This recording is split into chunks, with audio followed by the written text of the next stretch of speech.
Not 100% sure, but for sure for Kerber. Hey, what's up everybody? Welcome back to the shop today.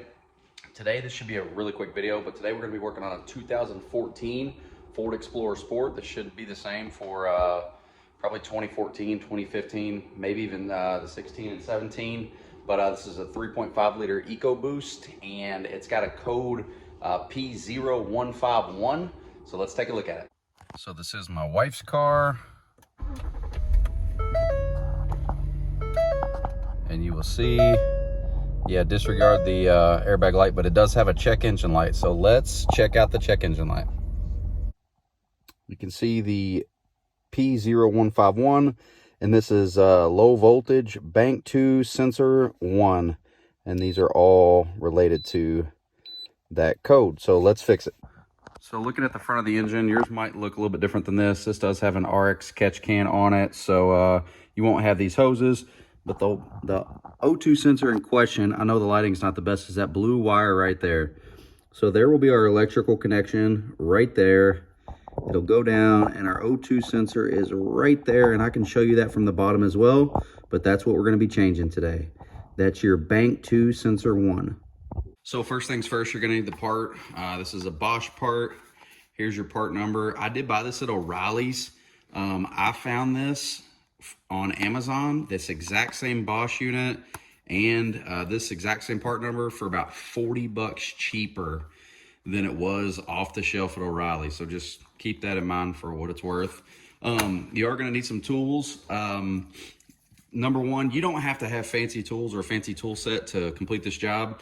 Really, you could do it with some really basic stuff and very limited mechanical ability. So some penetrating oil. Those oxygen sensors are on the exhaust, so they get super duper hot. I have already pre-sprayed that one with some Croil. This is some really good stuff, just to let it sit there and penetrate. You don't have to use it, but I like using some anti-seize anytime I'm working on some exhaust stuff.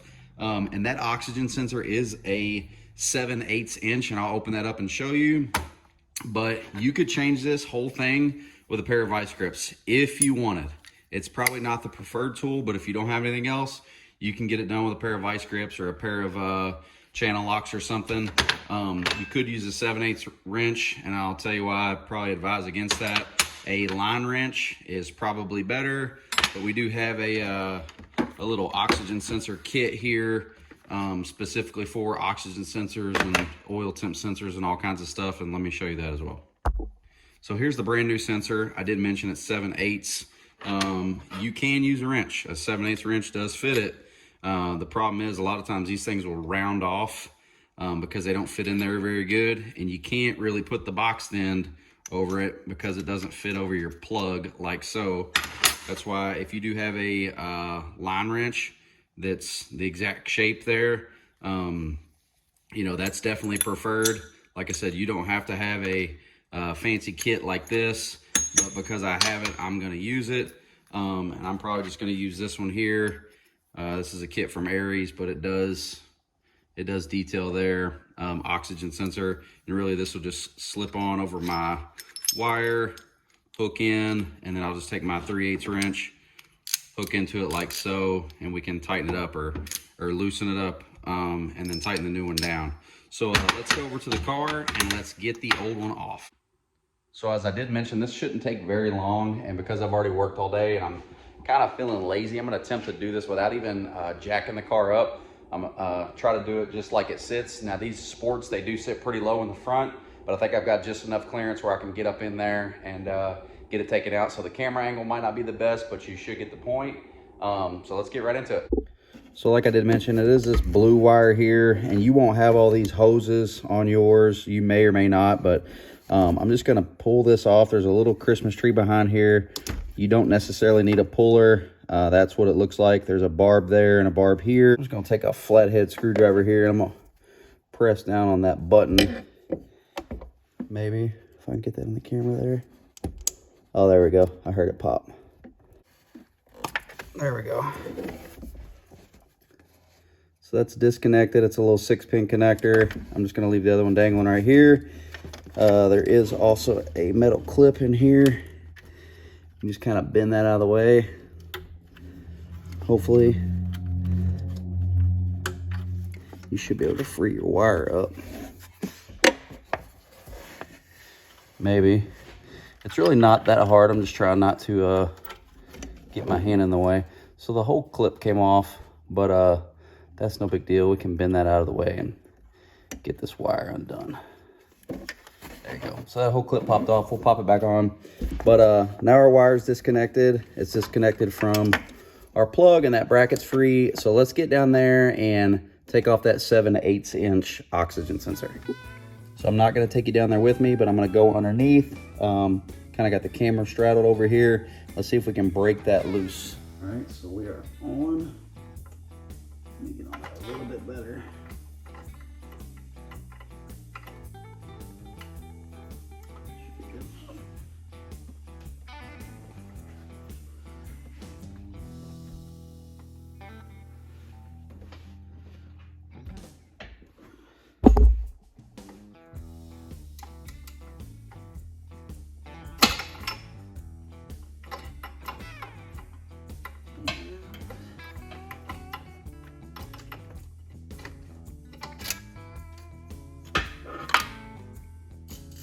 Starting to round it off a little bit.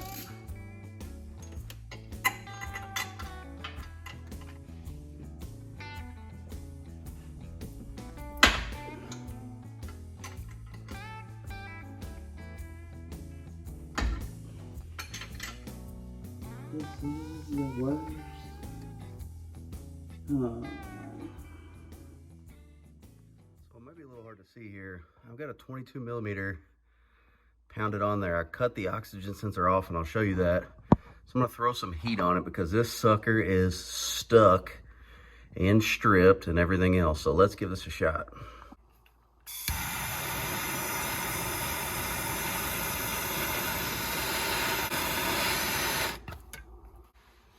We've got that thing pretty hot with some MAP gas.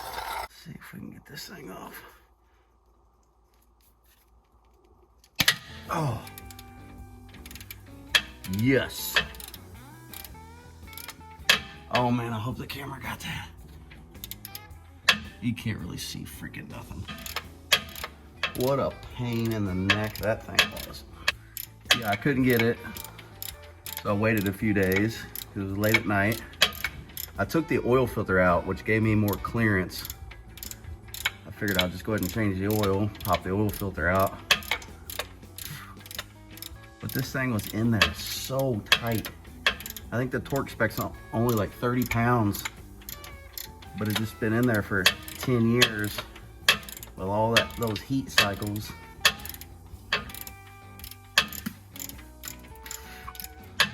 I would do it by hand, but that socket's probably really hot. Oh yeah, it's freaking smoking hot. Probably not a great idea to do it like this. Whew, there it is. You guys can see that, it's out. Man. You guys probably can't see, but it's right there. The new oxygen sensor, it actually comes with a little bit of anti-seize already on it. So I don't have to use my own. We should just be able to thread this in here.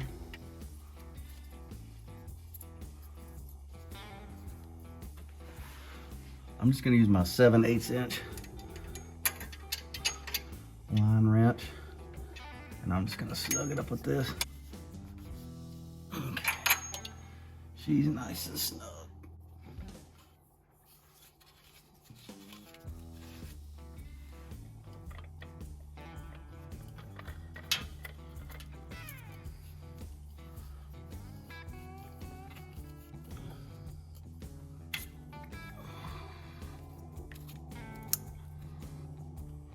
Do is connect it up top.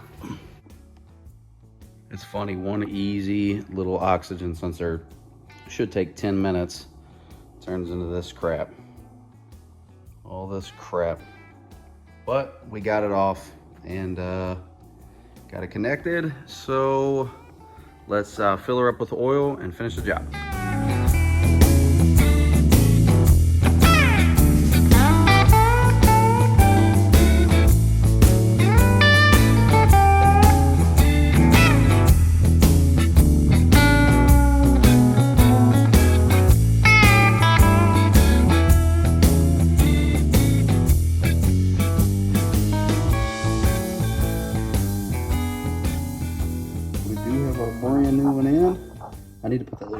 clip back in there holding the blue wire, but we'll get that in. But we are tight and connected. So even though we had the right tool for the job, that sucker still would slip in there, and this got extremely rounded off. As you can see, it is mangled. So I took a little oscillating saw. You can see I ruined several blades trying to cut this thing off so I could just hammer a socket over there pretty good. I was able to hammer a 22 millimeter on there, spray it with some penetrating oil, get it really hot, and then I busted it loose. But my next resort was going to be like some of these stripped screw or strip bolt or nut adapters, and these things work really well. That probably would have got it off also, but it was coming out no matter what. But it's always the easy jobs. It's supposed to take 10 minutes and they turn into a 2-hour adventure, but we got it. Okay, so there's our code. I'm going to erase it. And before, when you would erase the code and fire the car back up, it would immediately come right back on. The check engine light would come back on. So let's erase this and let's fire the car up and see if the check engine light's gone. So we've got it erased. Now I'm going to unplug the scanner and let's fire it up. All right, the scanner's unplugged. It went out. Perfect. All right, everybody, that is it. That is the Bank 2 Sensor 1 oxygen sensor replacement on a 2014 Ford Explorer Sport. This will for sure work for 14s and 15s. They should be the same. Not exactly sure about 16s and up, but it's probably really similar. Just goes to show you that a really simple job can turn into a nightmare really quick, but we were able to get it out. So hopefully this video out there helps somebody. If you guys have any questions, please reach out to me at ScottLink_L5P on Instagram. As always, I appreciate everybody for watching. Until next time, thank you. Take care.